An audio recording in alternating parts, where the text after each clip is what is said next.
الله وبركاته.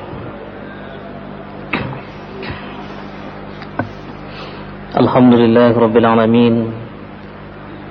الحمد لله الذي أرسل رسوله بالهدى ودين الحق ليظهره على الدين كله وكفى بالله شهيدا.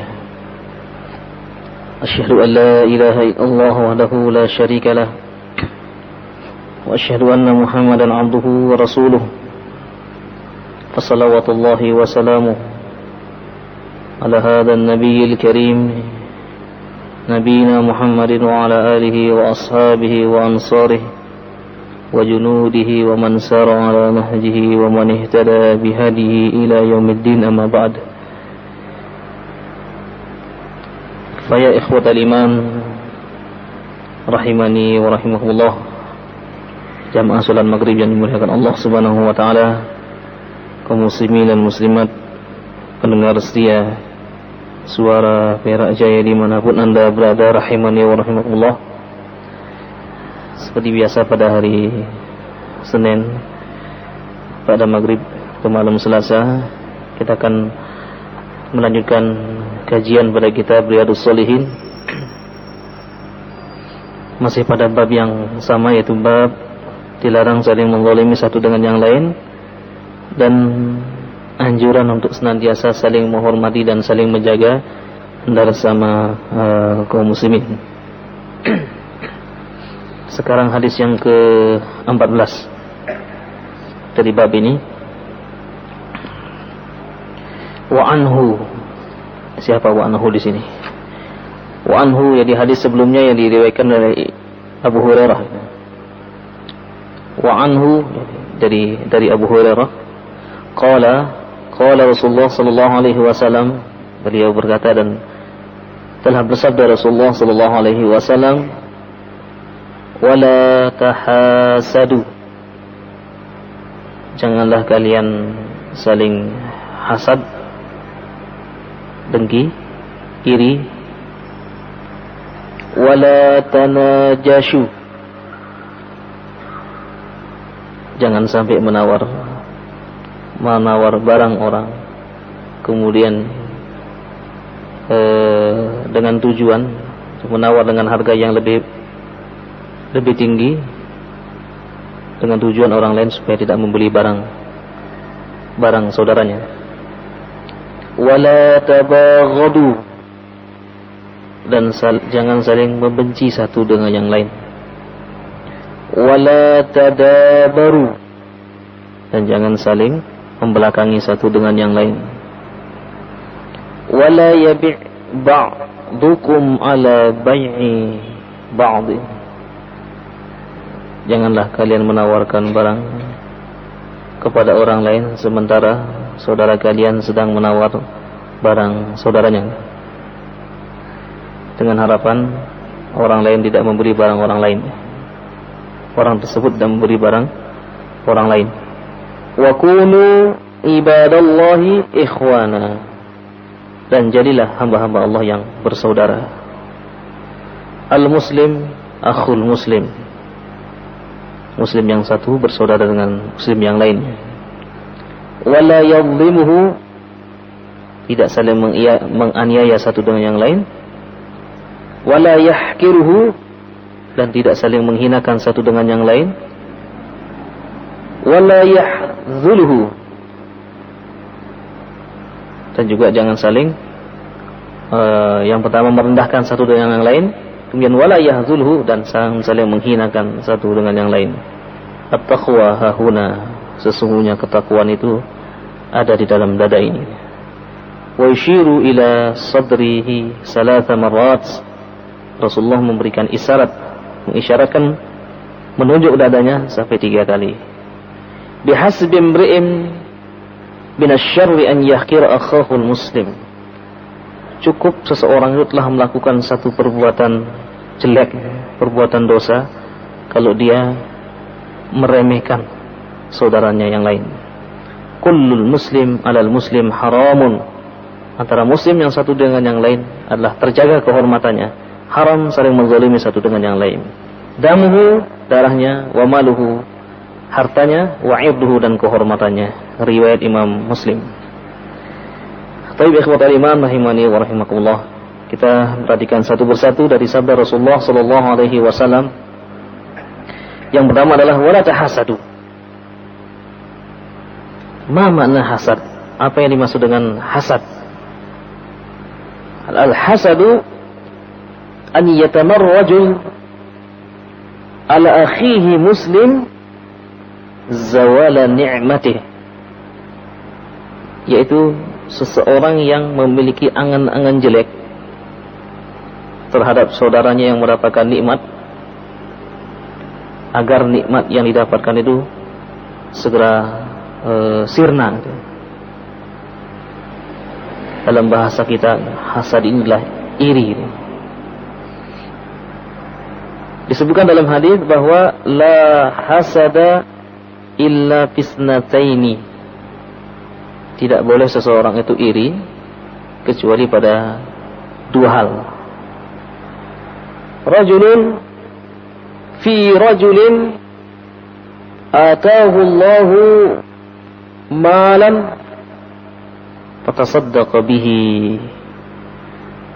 Boleh seseorang itu iri kepada orang yang diberikan harta, kemudian dengan hartanya itu dia pergunakan untuk bersedekah. Yang dimasukkan iri di sini adalah dia mengatakan kepada terhadap dirinya,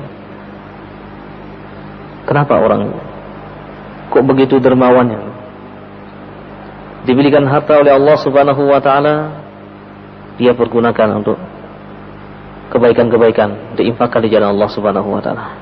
Kenapa saya enggak bisa? Kalau sekiranya saya mendapatkan harta itu, saya memiliki harta, saya pun akan bisa melakukan seperti itu. Ini adalah hadisun nafs, dia berbicara kepada dirinya. Jadi iri yang seperti itu dengan harapan dia ingin melakukan perbuatan baik seperti yang dilakukan oleh saudaranya, fala ba'sa bih. Ini la ba'sa bih, enggak apa-apa itu. Kemudian yang kedua adalah fi rajulin atahu Qur'anan. Di dalam riwayat atahu ilman. Ini boleh seorang itu iri kepada orang yang diberikan Al-Quran, artinya pemahaman terhadap Al-Quran. Dalam riwayat yang lain adalah ilman, diberikan ilmu, fa'amila bihi, kemudian dia mengamalkan. Jadi boleh seseorang itu iri melihat si fulan yang memiliki ilmu, kemudian diamalkan ilmu tersebut. Nah, dia berharap pada dirinya kalau dia pun memiliki seperti itu, dia akan mengamalkan. Dan juga boleh iri kepada orang yang senantiasa bangun di malam hari qiyamul lail. Kenapa dia enggak bisa ya? Saya iri melihat si fulan ya. Masya Allah, luar biasa qiyamul lailnya. Karena dia sering mendengarkan bacaan Quran tetangganya misalnya. Karena dulu para sahabat-sahabat Rasulullah sallallahu alaihi wasallam, kalau seorang itu lewat sampai rumahnya, itu seperti lebah ya. Jadi mereka membaca Al-Quran di malam hari, asalkan jangan sampai mengganggu saudaranya. Dan disebutkan lagi dalam satu kisah.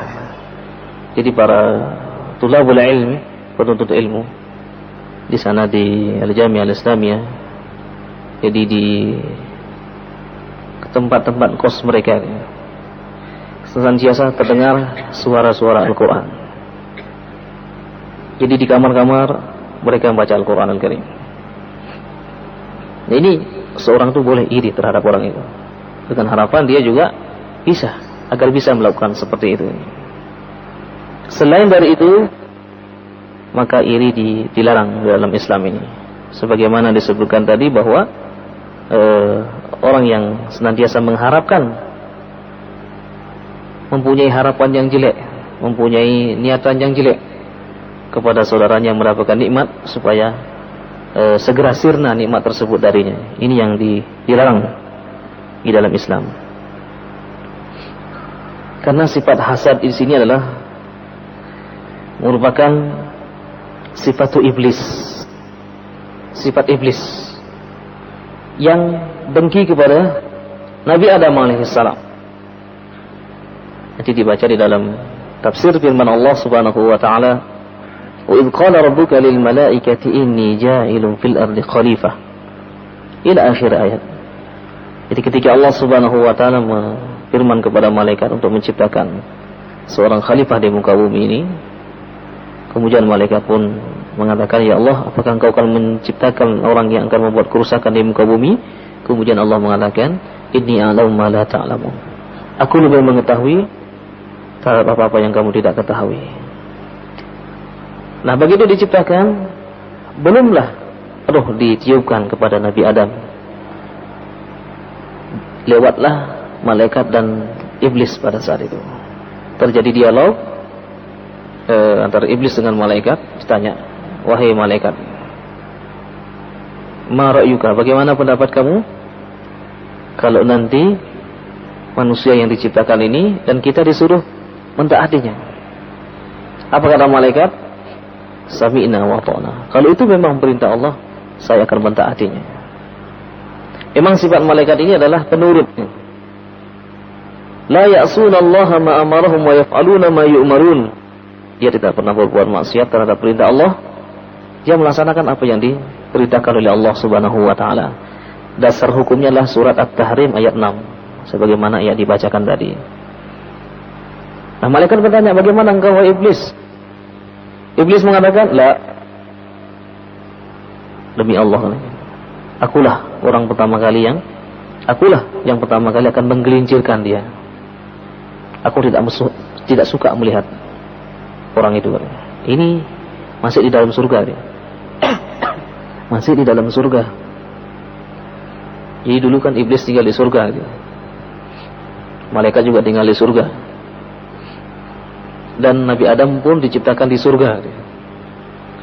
Nah, karena kedengkian iblis, karena merasa nanti segala sesuatu yang diberikannya akan terkurangi dengan kehadiran tamu baru, Nabi Adam. Apalagi setelah diciptakan Hawa, iblis ini tambah tidak suka, sehingga dia membuat satu makar, tipu muslihat, dan membuat strategi bagaimana supaya Adam ini tunduk kepadanya. Fa'azallahuma asyaitanu fa'akhrajahuma mimma kana fih. Sehingga syaitan itu mampu menggelincirkan Adam dan Hawa sehingga dikeluarkan dari surga. Memang ini berhasil.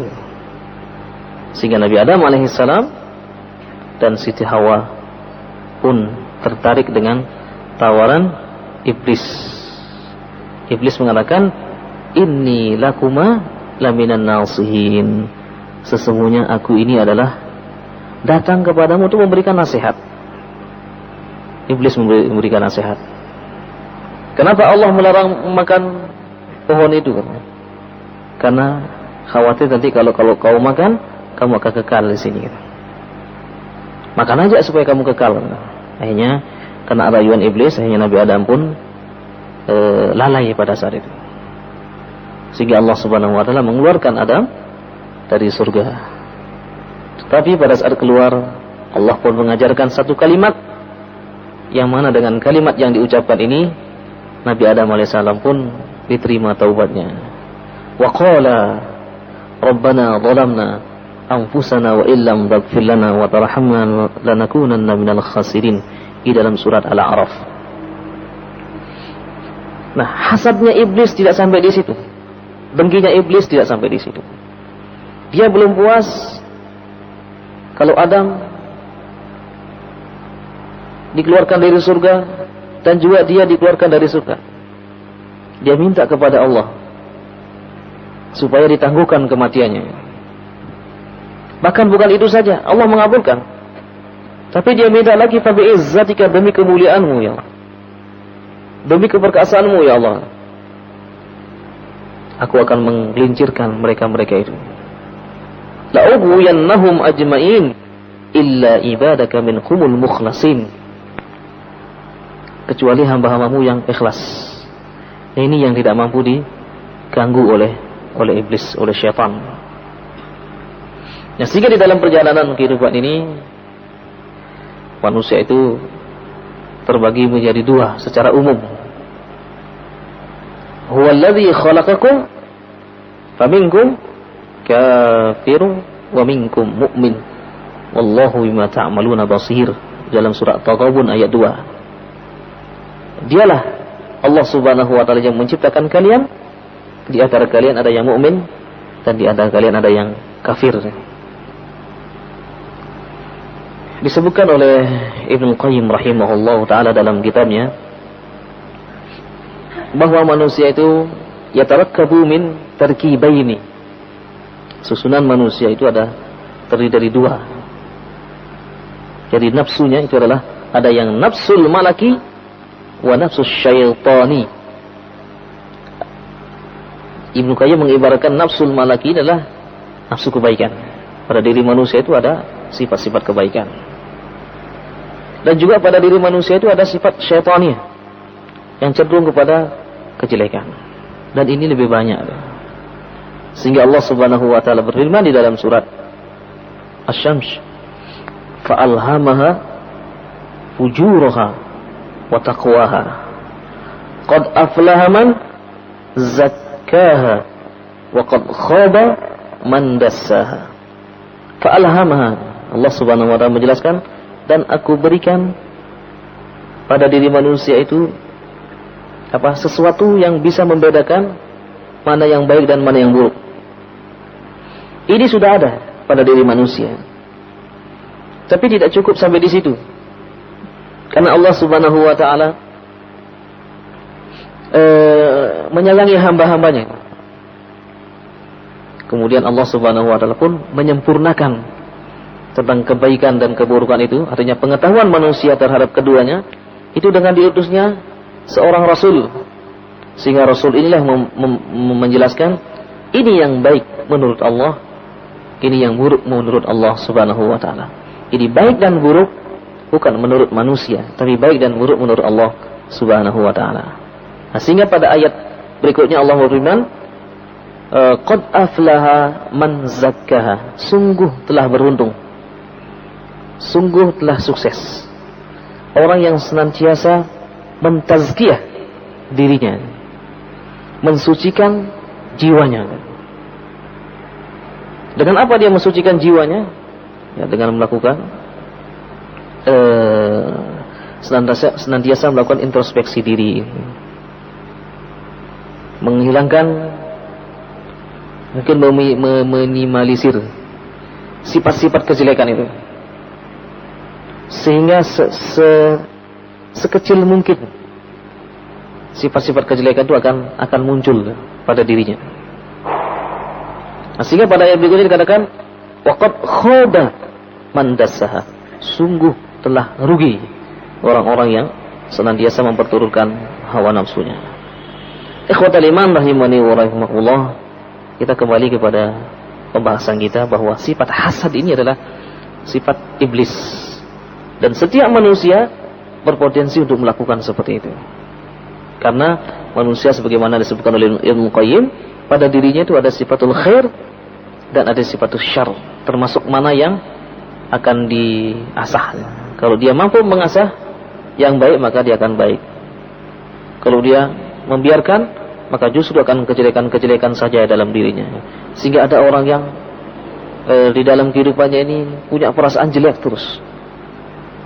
Jadi isinya adalah iri saja. Itu ada orang-orang seperti itu. Tidak bisa melihat orang lain mendapatkan nikmat, dia sudah meriang. Itu ada orang-orang seperti itu. Nah, kalau ada yang menemukan pada dirinya seperti itu, dia segera taubat dan mohon ampun kepada Allah Subhanahu wa taala.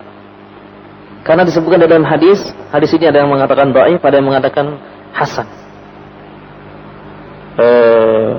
Dalam hadis itu disebutkan bahwa innal hasada, sesungguhnya hasad itu, kedengkian, iri hati itu adalah yakulul hasanat, akan memakan atau menghilangkan kebaikan-kebaikan.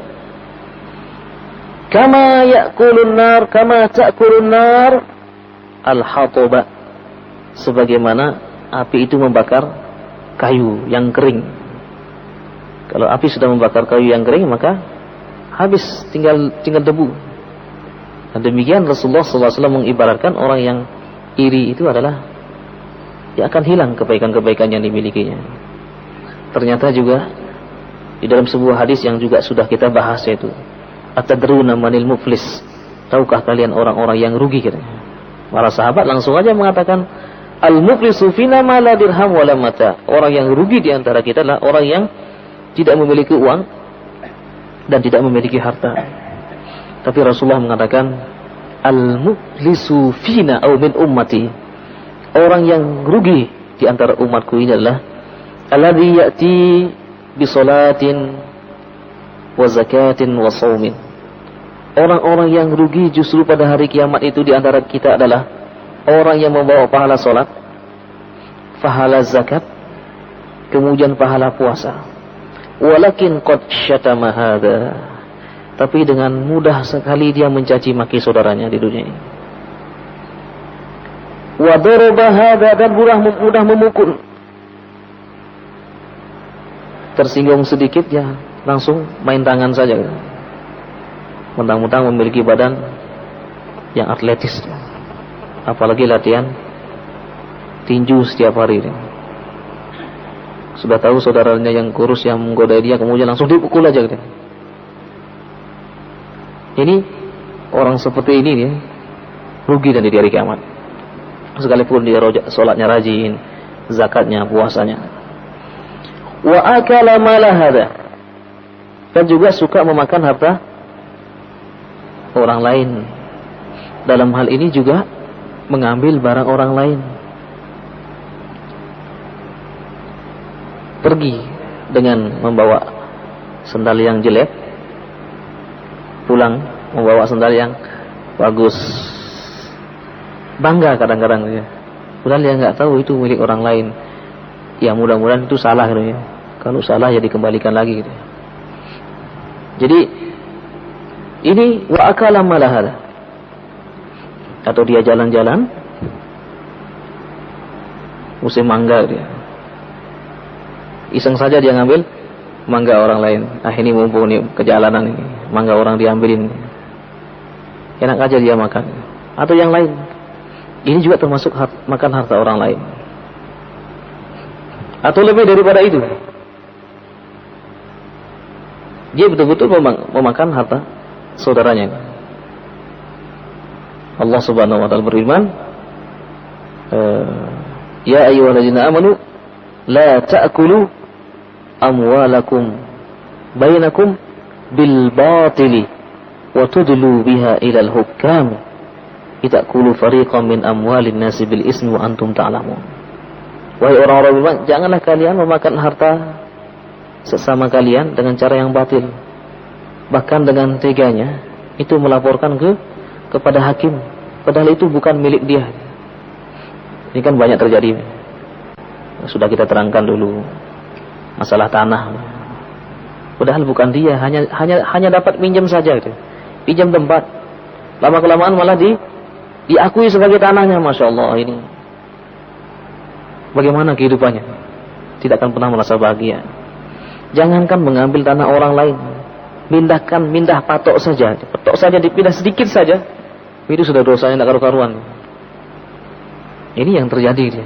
Ini orang-orang seperti ini, bagaimanapun dia haji, bagaimanapun dia ibadahnya, sampai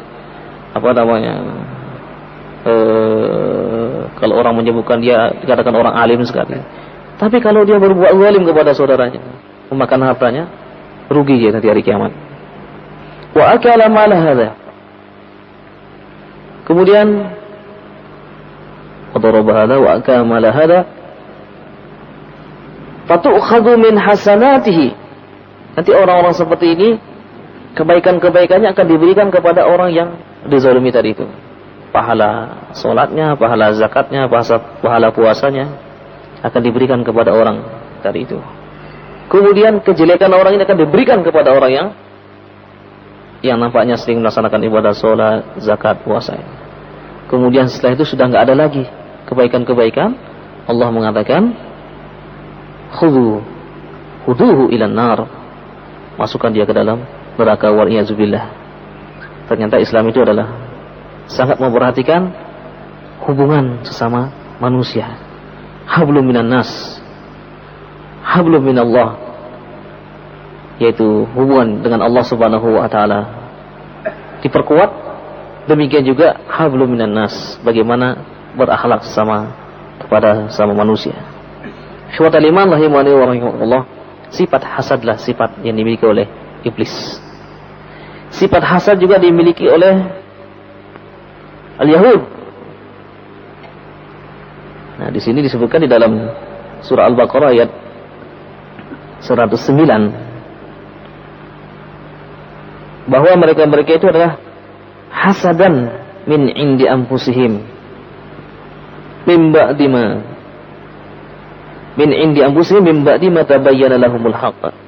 Mereka tidak mau beriman kepada Rasulullah sallallahu alaihi wasallam karena memiliki rasa iri, dengki, karena dianggap bahwa Muhammad Rasulullah sallallahu alaihi wasallam ini adalah bukan dari keturunan para nabi.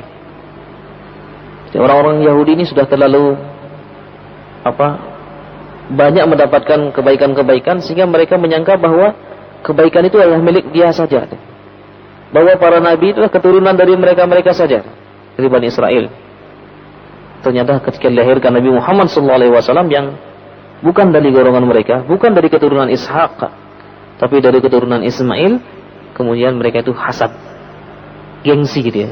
Jadi nggak mau beriman kepada Nabi Muhammad sallallahu alaihi wasallam, apalagi yang dibawa oleh beliau. Disebutkan lagi dalam surat An-Nisa ayat 54. Am yahsuduna an-nasa 'ala ma atahumullahu min fadlih faqad atayna ala Ibrahim al-kitaba wal hikmah wa atainahum mulkan 'azima.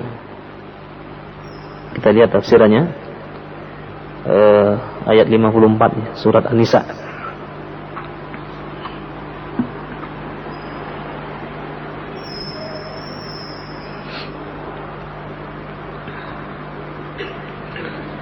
Bal yahsuduna Muhammadan sallallahu alaihi wasallam. Bahkan mereka itu dengki kepada Nabi Muhammad sallallahu alaihi wasallam. Alama a'tahu Allah min ni'matin nubuwwati war risalah. Mereka iri dan dengki kepada Nabi Muhammad sallallahu alaihi wasallam karena kenabian ada padanya. Sebagaimana disebutkan tadi bahwa belum pernah terjadi nabi itu dari Arab gitu ya. Artinya Nabi itu diturunkan di Jazirah Arab yang kering dan tandus. Bahwa Nabi itu adalah diturunkan di tempat yang subur seperti di Palestina. Wa yahsuduna ashabahu ala ni'mati taufiq ila al-iman. Demikian juga orang-orang Yahudi ini iri kepada sahabat-sahabat Nabi karena mereka mendapatkan nikmat iman. Wa tasdiqi bi risalah wa itsba'ir rasul. Demikian juga mereka ini diberikan keyakinan untuk senantiasa membenarkan risalah, yaitu Al-Quran dan Sunnah Rasulullah SAW, dan menjadi pengikut Nabi. Wat tamkin fil ardi, dan mereka diberikan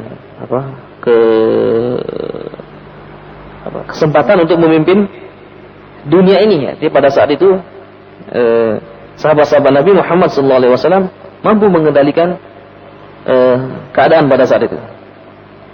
Wa yatamannaw zawala hadzal fadl anhum. Kemudian orang-orang Yahudi itu selalu berharap-harap supaya nikmat ini segera sirna. Faqad a'tayna dzurriyyata Ibrahim alaihi salam min qabl al-kutub. Demikian juga kami telah memberikan kepada keturunan Ibrahim al-kutub, yaitu kitab-kitab itu. Allati anzalaha Allahu alaihim wa ma uhiya ilaihim mimma lam yakun kitaban maqru'an wa a'tainahu ma'a dzalika mulkan wasi'an. Demikian juga Allah Subhanahu wa taala menurunkan itu berupa lembaran-lembaran dan juga memberikan kekuasaan kepada mereka. Salah satu dari keturunan Nabi Ibrahim yang menjadi raja dan nabi adalah Nabi siapa? Nabi Daud dan Nabi Sulaiman. Dia nabi dan juga raja. Tapi ikhwatal iman rahimani wa rahimakumullah. Jadi masih pada hasad. Jadi hasad di sini ada beberapa mafasid. Mafasid di sini adalah bahaya-bahaya yang timbul akan ditimbulkan untuk akibat orang-orang yang hasad satu dengan yang lain. Yang pertama adalah annahu tushbihu bil yahudi akhbathu ibadallahi wa akhassu ibadallahi alladzina ja'alallahu minhumul qiradata wal khanazir wa abadat taghut. Yang pertama dikatakan bahwa orang-orang yang hasad ini adalah sama seperti Yahudi sifat-sifatnya. Orang yang iri, yang dengki kepada saudaranya sama muslim, sifat-sifatnya seperti Yahudi. Yang mana dikatakan oleh Syekh Utsaimin rahimahullahu taala di dalam kitab ini bahwa Yahudi itu adalah akhbas ibadallah, hamba-hamba Allah yang paling jelek. Bahkan mereka pernah dijadikan apa? Qirodah. Apa qirodah itu? Mangke. Dijadikan apa? Kera. Wal khanazir. Dan dijadikan babi ini. Pengikut Nabi. Tahu pengikutnya Nabi? Nabi siapa? Nabi Musa. Jadi mereka sampai dibuat seperti itu karena hasad yang mereka miliki, dengkian. Kemudian wa minha anna fihi dalilan ala khabsin nafsil hasid wa annahu la yuhibbu li ikhwanihi ma yuhibbu li nafsihi lianna man ahabba li ikhwanihi mimma yuhibbu li nafsihi lam yahsudun nas ala syai'. Jadi orang yang melakukan hasad ini adalah salah satu dalil bahwa dia tidak suka kepada orang lain.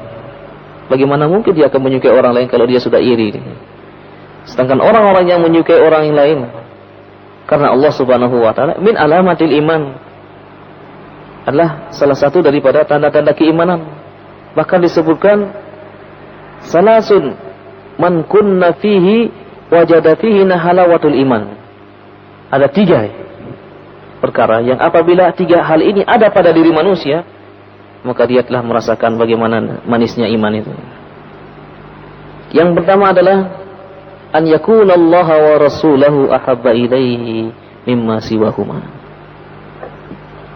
Dia menjadikan Allah dan Rasulnya lebih dicintai daripada yang lain. Sekalipun itulah orang tuanya, anaknya, dan seluruh umat manusia. Dia mengedepankan cintanya kepada Allah dan cintanya kepada Rasulullah SAW. Bukan berarti sekali lagi jangan sampai ada yang salah paham, tidak boleh mencintai orang tua. Mencintai orang tua karena mencintai Allah Subhanahu wa taala. Karena memang ada perintah wa qada rabbuka alla ta'budu illa iyyahu wa bil walidaini ihsana. Ada perintah orang tua. Jadi Allah Subhanahu wa taala memerintahkan untuk menyembahnya, kemudian Allah memerintahkan untuk berbuat baik kepada kedua orang tua. Berbuat baik kepada orang tua karena Allah inilah terpuji gitu. Demikian juga kita berbuat baik kepada anak-anak kita. Yang kedua disebutkan dalam hadis itu adalah ayyukriha ayyauda ilal kufri. Dia sangat benci sekali kalau dia dikembalikan dalam keadaan kafir. Mislama anqadahu Allah Subhanahu wa taala minan nar. An yauda ilan nar. Jadi dia sangat benci sekali kepada kekufuran. Bencinya ini seperti kalau dia telah dikeluarkan dari neraka, kemudian dia disuruh masuk lagi. Artinya dia betul-betul membenci kekufuran. Jadi sekali lagi, kafir dengan kufur beda. Kafir orangnya, kufur perbuatannya. Jadi dia sangat benci sekali dengan kekufuran perbuatan yang mengingkari Allah Subhanahu wa taala. Yang ketiga, an yakuna atau an yuhibba li akhihi ma yuhibbuhu illa lillahi Subhanahu wa taala. Dan yang ketiganya adalah dia mencintai saudaranya. Dia tidak mencintainya Dia mencintai saudaranya dan dia tidak mencintainya semata-mata karena Allah Subhanahu wa taala. Artinya pada saat dia menumpahkan cintanya kepada saudaranya, ini karena Allah Subhanahu wa taala. Bukan karena yang lain, bukan karena kepentingan. Baru ada keperluan baru dekat. Wah, itu teman saya. Saya senang berteman dengan dia. Saya mencintai dia karena Allah Subhanahu wa taala. Dia ngomong itu karena ada sesuatu yang diinginkan. Ini bukan. Jadi dia betul-betul mencintai saudaranya karena Allah Subhanahu. Suka maupun dalam keadaan tidak suka. Saudaranya mendapatkan nikmat atau tidak mendapatkan nikmat, senang ataupun dalam keadaan sengsara, dia tetap mencintai saudaranya karena Allah Subhanahu wa taala. Demikian yang diriwayatkan oleh Imam Muslim dalam hadisnya. Ikhwatal iman rahimani wa rahimakumullah. Tinggal dikit lagi ya.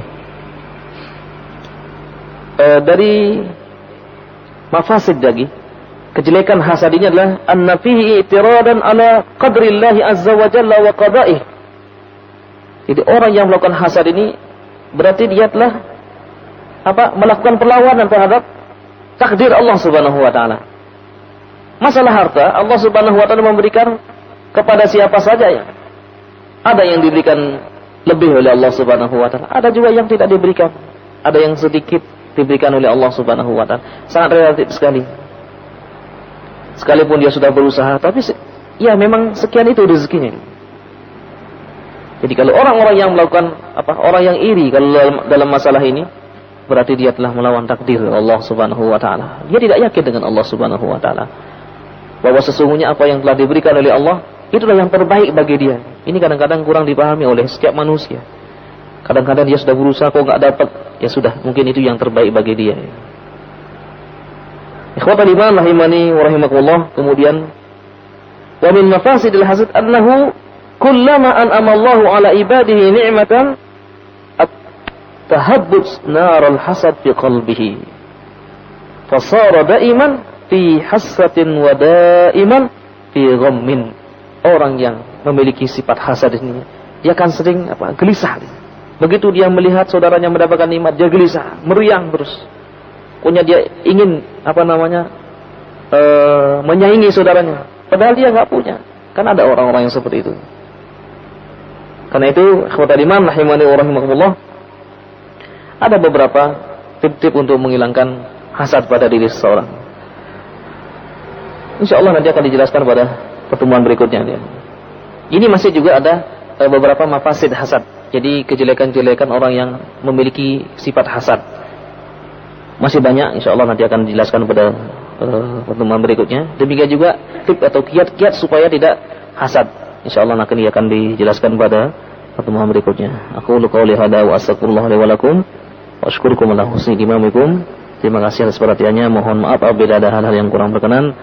Subhanakallahumma wa bihamdika asyhadu an la ilaha illa anta astaghfiruka wa atubu ilaik.